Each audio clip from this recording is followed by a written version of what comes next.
Hey there, this is a sort of a follow-up to October, intensity of October. And I thought that it was probably important to put some greater emphasis or context to October and to provide some information that gives it, some better context, sort of gain a more comprehensive overview of what we mean by more intensive. Okay, so there's a qualifier in this. First of all, I do not have a crystal ball on how everybody, wherever they might be, is going to react to what's going to happen in October. I don't know that. That's going to be up to the individual and how they respond to the rate of change of what they experience, how they respond to that, how are they going to react to that. That's really what's critical, is how everybody's going to react to the changes that are going to take place, because the rate at which the event on the event horizon timeline, which means the speed at which things are happening or accelerating in the forward direction, which means the speed towards no time, okay? Which means that which was holding us captive will begin to disappear as they, how do I put it, react to what they realize the light is doing, and they're going to react to the light because they're dark, which essentially means we give love and service to others. We're love-based beings, okay? They live in fear of what love is, so they got to control what they can't love. When they realize they're going to lose control, when they really realize they're going to lose control, you can imagine how they're going to react to that, okay? See, when you're, if you will, an empath, or you run with an enormous amount of love in your heart, you're going very fast. So you sort of already know, like future proves past, that if you behave in a certain way or use the energy of your mind, body, spirit, and soul in a particular way, you already know what the impact is going to be on that, because you realize that if I do something that's negative and the impact is going to be negative on another being, I'm going to drain their battery. They're going to lose energy because they're going to react to that in a negative way because their boat was rocked, and they don't want their boat rocked. Most people I know would prefer to live in peace and harmony. So when you're rocking somebody's boat where their energy's going down, they don't like that energy going down. They like to be in a higher state of love and joy, okay? So what happens here is when they realize, when David Nunes said disabling the intelligence agencies, there's a long history of that. It goes all the way back to the Vatican intelligence agencies. I read some stories about Queen Elizabeth. So we're talking, 15th century, 1585, somewhere around there, when Queen Elizabeth I was reigned. Some of the stories between her and the Pope and the Vatican intelligence services, Mary, the Queen of Scots, are some fascinating stories to read, how assassins operate, how the Jesuits operate, etc., etc. Mary, Queen of Scots, the Scottish Rite, the Freemasons, okay, the Crown Corporation, the Rothschild family, the Reptilians, the Anunnakis, all that, right? So the intelligence agencies essentially, particularly when Trump signed the Executive Order 13818, that was the gauntlet. That essentially meant, listen, we're taking down all your drug networks, we're taking down all your tunnel networks, we're taking down all your child kidnapping networks, we're taking down your adrenochrome factories. I mean, he threw it down when he said we're in the eye of the storm. Okay? So this is like the next gauntlet just got thrown down. Now we're going after the intelligence agencies. Holy crap. Okay, so that's why October is going to be intense. Because all of the surveillance apparatus, all of your AI, weaponized AI, if you will, if you go look at the parasite lawsuit that's in the federal district court in San Diego, you ought to be able to pull it up through pacer.gov. Just Google it or put it in DuckDuckGo. You can pull it up, look at it. If you read through that document, okay, you'll begin to realize technologies you probably didn't even know exist. When it comes to mind control, thought control, voice to skull, all that stuff. It's all about control, They don't imagine a being that doesn't even have any love for itself. How does it have any love for anybody else? It doesn't. So that means when it's born as a pure predator, it's always got a target on its back. because it knows that the only way that it can perpetuate what it is, which is itself, which is a predator, is to do what? How does it maintain what it is when it knows it's a predator and it's being hunted down all the time? Because of what it does. Okay? It means it has to constantly consume more and more energy, take more of what others have to build bigger and bigger armies and greater means of what? Control. So when they learn how communication technologies work, genetically modifying beings, using demonic telecommunications platforms, more control, more control, more control. They don't want to lose control of that which they can't love, because particularly those beings that run eternal light batteries, a soul is food to them. Okay? So when they realize we're going to lose control of these, we're losing control of them. Oh my God, then what's left? Them. So what are they going to do? Start cannibalizing themselves? When they realize we're going by, see ya, you're in the rearview mirror. So they realize, but see, they don't know how to do things differently than the way that they know how to do things, which is always being predatory. They're parasitic consciousness. So when you got artificial intelligence, it's a parasite. What do you do with something like that? When it's trying to consume everything and control everything that it's aware of. You get the picture? So one of the ways in which we translate that, particularly with the mask order, is that those people obeyed. Okay? I didn't obey, I knew better. When I put a mask on, it's only when I go on a bus or in a place that I got to do business with, and I realize as soon as I walk out of there, it's off.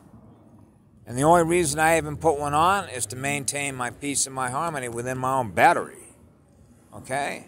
But many times when I've done that, I've told every bus driver, everybody who says you got to wear a mask, I says, you realize the military could pick your ass up, throw you in a prison. That's an act of domestic terrorism under the Patriot Act. Okay? It's also a violation of the First Amendment. Okay? You don't have any data. They got signs up in Reno, for example, that say mandate. Mandate's not a law. There's only one law on this planet. Okay? And Gaia established this because it's her classroom. Love is the law. End of story. Okay? That's what a first law Indian is. That's what I am. So you got to abide by the law, which is what love is. So it starts with that and it ends with that. So in this particular case, I thought one of the problems that we have, which is one of the reasons why when Patty mentioned to me about 3 years ago, I think it was, about how they went back in time to try and repair the hybrids, because Gaia had been putting out signals, okay, trying to repair the hybrids, okay? And that is essentially what I mentioned in a previous video about the difference between running a reptile brain, running a mammal brain, which is a heart-based love being, okay, and living spirit connected with her soul, right? So what ends up happening is when you have hybrids, it means that knowing the future, because she knows the future, just like Gaia Shaman knew the future, just like I knew the future, meant that when these things that are happening right now, if those hybrids are not repaired, then their reaction to what's happening is going to be a greater intensity for them, which does what? Produces greater fear, which keeps them in a lower frequency, mass, density consciousness. Okay? Which means they're going in the other direction rather than attracting more light, gaining more speed, and they move with us. That's why the repair signal was going out before, because she knew what was going to happen in the future, which is what's happening now. So when you're in a city and you see everybody wearing a mask still, then you can imagine what they think when they look at us, and we're not. We don't live in fear. It makes you wonder sometimes, when do they look in the mirror and say, why am I wearing this mask? Am I really in fear? What's going on here? The problem is they believe in what they're told. They didn't know, for some reason, that they were being told false data because they don't have the time to go look at the data to see whether the data is true. They got a job to do, they're going to school, they got a family to feed, they're busy. They don't have the kind of time that I do or others do to go research all of the data and see whether or not the data fits what they're saying, because it doesn't. So you know that they're lying. Why are they lying? Because they know what's happening. They know that there's so much light in here right now in which the separation is taking place. So what they're going to do is, how would they react to that? They got to make sure that as many people as possible are staying in fear to maintain more of those that aren't in their density consciousness. They don't want to lose us. That's their greatest fear, is losing us as a source of food and a source of energy that they feed on, because they can't generate any love, not even for themselves. That's basic logic. So what are they going to do? They've been doing everything they can to ratchet up the fear, haven't they? Fear porn like crazy. Okay? Turn it off, man. I'm out of here. I'm done with that. That's who they are. That's not who we are. So the more that they increase what they do to ratchet it up, particularly in the month of October, because you can better believe when they find out, now all of a sudden they're the hunted. Okay?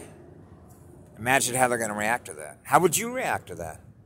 If you realize that your source of food was no longer going to be there anymore, that means you go extinct, doesn't it? You don't want to go extinct, do you?